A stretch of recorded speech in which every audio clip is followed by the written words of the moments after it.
Hello, this is Sister Charlene Winston, and I'm coming to you today with Tuesday's Daily Bible Study, coming from Charlene's Outreach Ministries.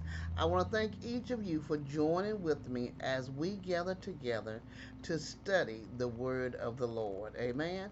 Our lesson for today: never again uprooted. Never again uprooted. And our lesson is coming from Amos 9, verses 11 through 15. Amen. But before we get started, I want to have prayer, then we'll dive right into the lesson. Dear God in heaven, we thank you. We thank you for watching over us, guiding us, and strengthening us. We thank you for making a way out of no way. We thank you for leading us and guiding us in your true path of righteousness. Heavenly Father, we thank you in the name of Jesus. We thank you that you are wonderful. We thank you that you are our counselor. We thank you that you are God Almighty. We thank you that you are everlasting Father. We thank you, Heavenly Father, that you are our Prince of Peace. We thank you for everything that you have done, you is doing, and you shall do in our life. Lord, we thank you that you do and you shall open our eyes that we may see, our ears that we may hear, and give us wisdom, knowledge, and understanding from on high, that we may receive of your word what you have for each one of us personally at this time as we dive into studying your word. In Jesus' name, we do thank you. Amen, amen, and amen. All right, we have a wonderful lesson. As I was saying, never again uprooted. Never again uprooted. Coming from Amos 9, verses 11 through 15. And the scripture lesson text read, in that day I will raise up the booth of David that is fallen, and repair its breaches, and raise up its ruins, and rebuild it as in the days of old, that they may possess the remnant of Edom and all the nations who are called by my name, declares the Lord who does this. Behold, the days are coming, declares the Lord, when the plowman shall overtake the reaper and the treader of grapes, him who sows the seed. The mountains shall drip sweet wine, and all the hills shall flow with it. I will restore the fortunes of my people Israel, and they shall rebuild the ruined cities and inhabit them. They shall plant vineyards and drink their wine, and they shall make gardens and eat their fruit. I will plant them on their land, and they shall never again be uprooted out of the land that I have given them, says the Lord.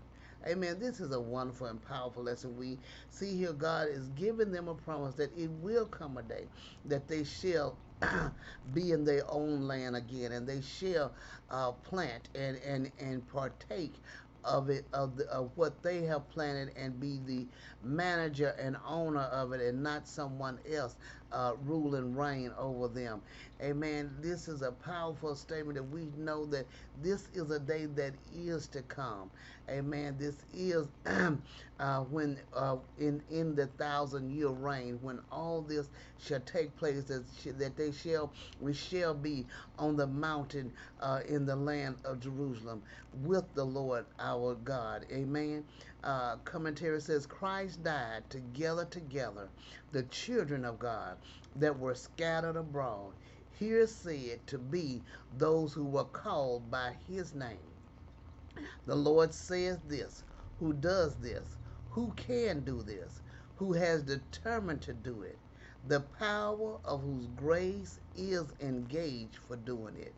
Amos 9:13 through 15 may refer to the early times of Christianity, but will receive a more glorious fulfillment in the events which all the prophets more or less foretold, and may be understood of the happy state when the fullness both of the Jews and the Gentiles come into the church.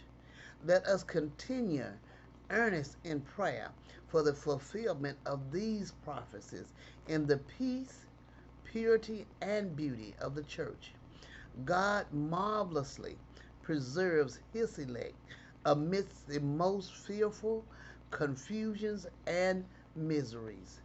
When all seem desperate, he wonderfully revives his church and blesses her with all spiritual blessings in Christ Jesus.